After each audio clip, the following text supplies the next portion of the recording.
Este fin de semana hemos podido disfrutar de la beta abierta de Age of Empires 4, que Microsoft ha ofrecido a todo aquel que quisiese participar, con el fin de probar los servidores de multijugador y terminar de pulir los últimos retoques del juego antes de que salga el próximo 28 de octubre. Hemos podido jugar la mitad de civilizaciones, concretamente el Sacro Imperio, los ingleses, la dinastía Basí y los chinos. Vamos a realizar un breve análisis histórico del videojuego, teniendo en cuenta que cuando salga haremos un estudio más profundo y además teniendo en cuenta que algunas de estas cuestiones pueden verse modificadas cuando el juego salga. Pese a que vamos a realizar algunas críticas, que esto no se tome como un ataque al juego, que es tremendamente disfrutable y que sin lugar a dudas disfrutaremos cuando vea la luz. Esto simplemente es un análisis histórico. Por un lado, hemos podido ver que el juego sigue manteniendo la clásica división en etapas que vemos en otros Age of Empires.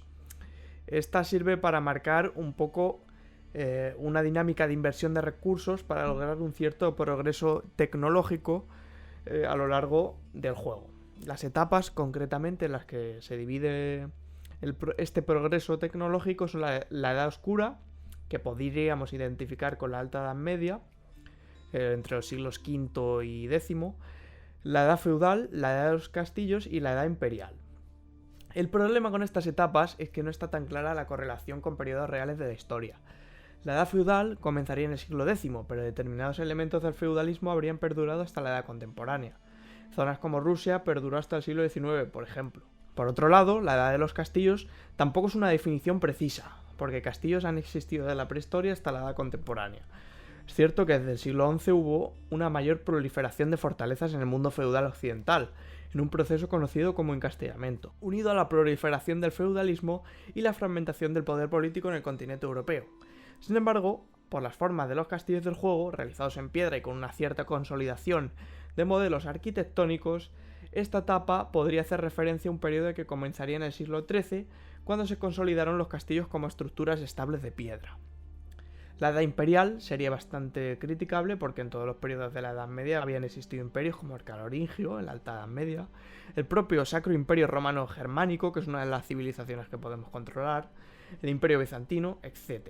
Entendemos que la denominación de Edad Imperial se refiere a un periodo comprendido entre finales de la Edad Media y comienzos de la Moderna, un periodo cuando algunas potencias europeas establecieron vastísimos territorios mediante el control de territorios no solo en el continente europeo, sino también en zonas como América. Los periodos, por lo tanto, se establecen desde un punto de vista eurocéntrico, y aunque algunas zonas como Asia u Oriente Próximo tuviesen ritmos que nada tienen que ver con esta clasificación, esta es la que se usa para todas las civilizaciones, al menos en el menú del juego, porque durante el mismo se establece una numeración y no se menciona el nombre de cada etapa realmente. Bueno, es comprensible que hubiesen utilizado este sistema para hacer cómodo el gameplay, aunque sí es cierto que podían haber trabajado otros nombres para las civilizaciones, porque es un poco raro que haya una edad feudal para los abasíes, teniendo en cuenta que los abasíes nunca experimentaron el feudalismo. Esto se intenta subsanar en el caso de los chinos, como veremos, cuyas etapas coinciden con diferentes dinastías. También es algo extraño que se avance de edad con la construcción de un edificio, salvo en el caso abasí, como veremos, ya que ello supondría afirmar que los cambios en la historia dependen de los conocimientos en arquitectura. En realidad, los cambios en la arquitectura no son tenidos en cuenta por los historiadores como iniciadores de nuevas etapas históricas. Realmente, según la visión tradicional, el cambio entre etapas se elegía en función de determinados acontecimientos políticos, como por ejemplo la caída del Imperio Romano, entre la Edad Antigua y la Edad Media, la caída de Constantinopla o el descubrimiento de América, para el cambio entre la Edad Media y la Edad Moderna, o la Revolución Francesa, para el cambio entre la Edad Moderna y la Edad Contemporánea. De todas formas, entendemos esta idea de progreso entre distintas edades como un concepto fundamental del juego y de la franquicia de Age of Empires, que incentiva al jugador a tratar de lograr tecnologías mejores.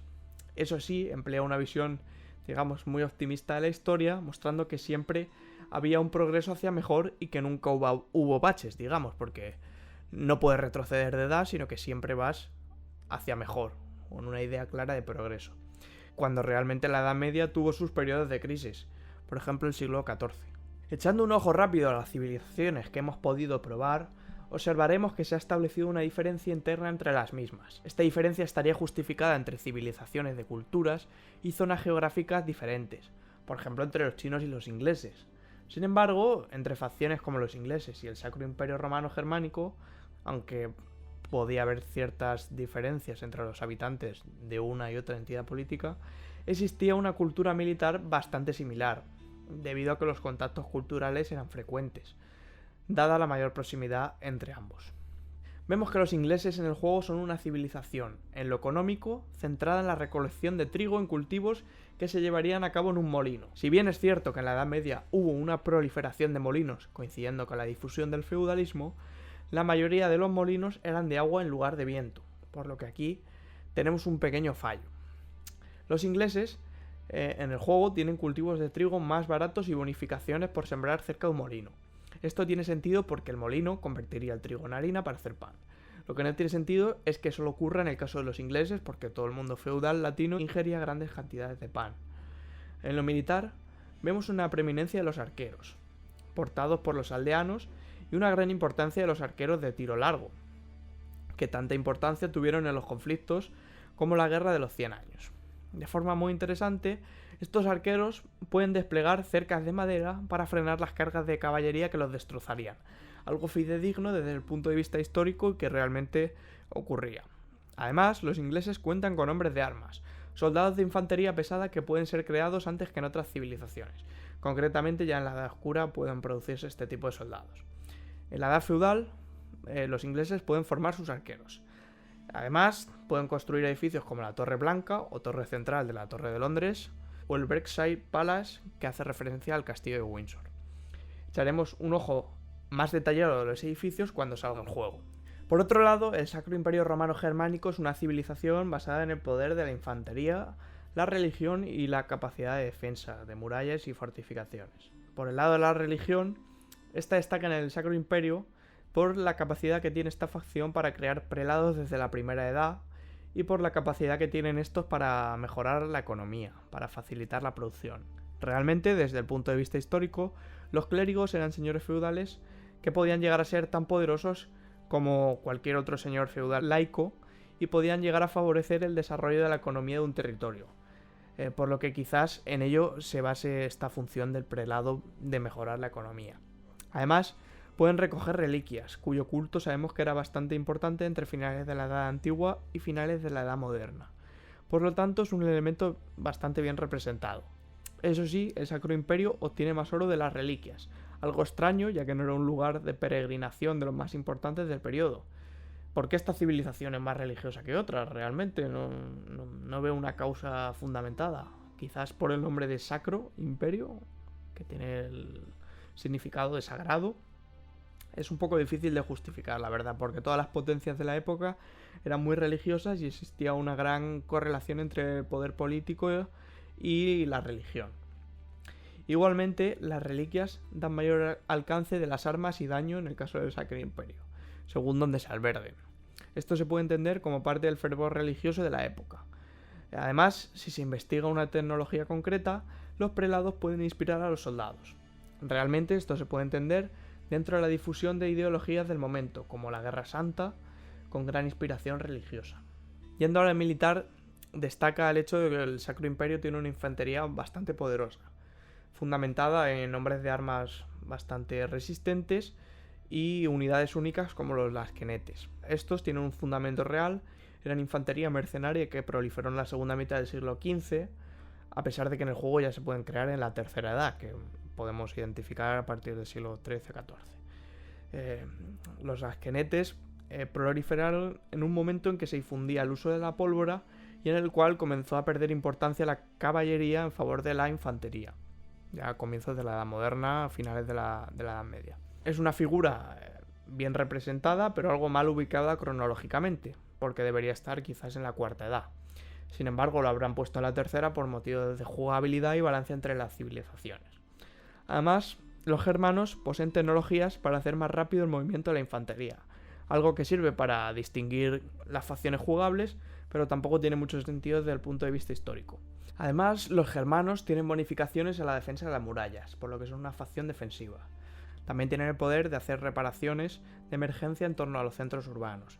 Realmente esto no era algo propio del Sacro Imperio, sino que las fortificaciones eran algo propio de todo el mundo feudal.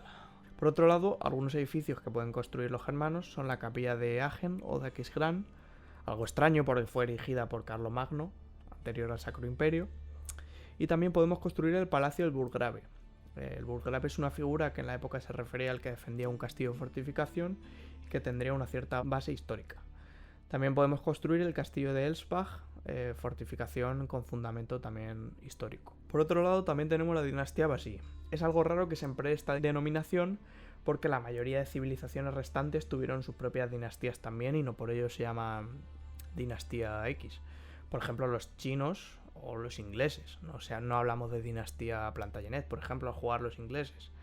En el caso del Sacro Imperio, la elección era electiva, lo que no impidió el surgimiento de dinastías como los Habsburgo.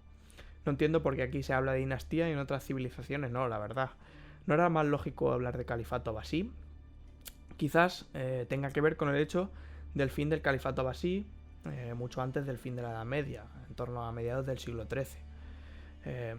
Según el juego, la línea de tiempo de la dinastía Basí llega hasta 1517, a pesar de que el califato se disgregó con la invasión mongola a mitad del siglo XIII, como digo. Sin embargo, es cierto que hubo supervivientes de la dinastía que se mantuvieron en el Egipto mameluco hasta la conquista otomana de la zona en 1517. Eso sí, hay que tener en cuenta que desde el 13 los abasíes no tenían el poder de facto y su supervivencia era simplemente simbólica, no tenían un poder político claro en Egipto. Por ello, según se indica en el propio juego, esta civilización se basa tanto en el califato abasí como en el Egipto mameluco, una mezcla un tanto particular que parece que se haya hecho para justificar tener una civilización de cultura y religión islámica sin recurrir a una entidad política con continuidad real a lo largo de todo ese periodo, sin emplear el nombre simplificador de sarracenos o musulmanes. Emplear el calificativo de dinastía Basí, aunque algo más preciso que los anteriores conceptos, también es algo simplificador, porque los abasíes de Egipto, como decimos, no tenían ningún poder y no podemos hablar de continuidad del califato abasí en Egipto. Los abasíes se basan en la tecnología que pueden desbloquear en su edificio de la Casa de la Sabiduría, una entidad real que se ubicaba en Bagdad y que era un gran centro de irradiación del conocimiento en la época medieval. En ese sentido se representa bien el dominio científico y tecnológico del califato abasí en estos momentos, ya que podía unir la tradición de Occidente, ya que no hay que olvidar que muchas zonas del antiguo Imperio Romano como Siria formaban parte del califato, y también la tradición de Oriente, conocimientos procedentes de la India, China, Persia, lugares a los que llegó el propio Islam.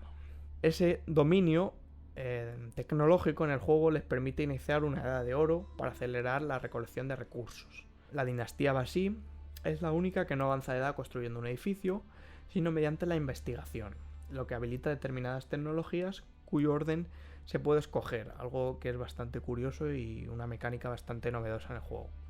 Además, tienen bonificaciones como la recolección de bayas, aunque no pueden cazar jabalíes.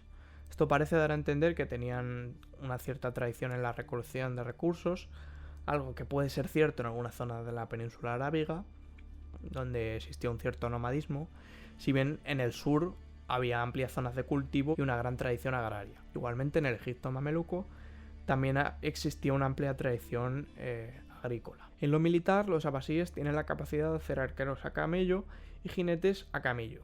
Los primeros están disponibles desde la segunda edad y los jinetes a camello desde la tercera.